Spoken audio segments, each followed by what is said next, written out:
whenever I'm working with couples, I'm working with the discipline of speech.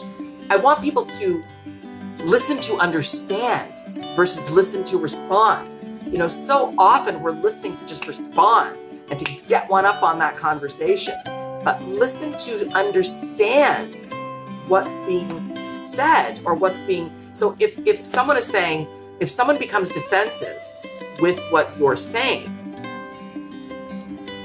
you need to go, okay, I'm sorry I spoke to you that way. Not okay to speak to you that way. So let me apologize for that. However, not however, because usually however is like an excuse, but I also want to address what it is that I'm trying to say to you, which is I really don't feel okay with the fact that I don't feel like you consider me in certain things, as an example. You know, you gotta own your part in it, or the other person is always gonna feel emotionally unsafe with you.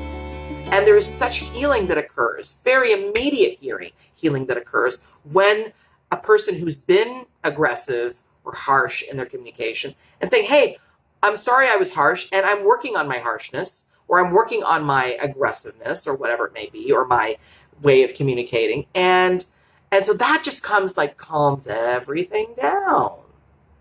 I mean, again, don't take my word for it. Experiment with this if this is a problem you're having.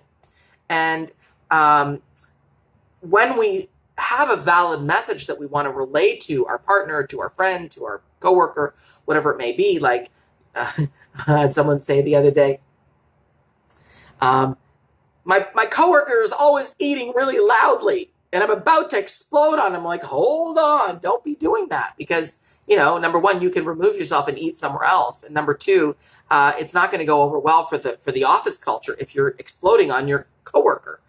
It's never going to go over well when you're harsh, when you're explosive, or anything like that. And to me, the only way to really, really affect constructive connection and emotional safety is to own your harsh tone immediately and work on the defensiveness that shows up there, because often people who are delivering things in harsh tones are also themselves very defensive and touchy and, you know, overly boundaried. It's important to be boundaried, but not overly boundaried, in which your tone and your delivery is defensive and angry. And then all of the valid information is lost in the delivery.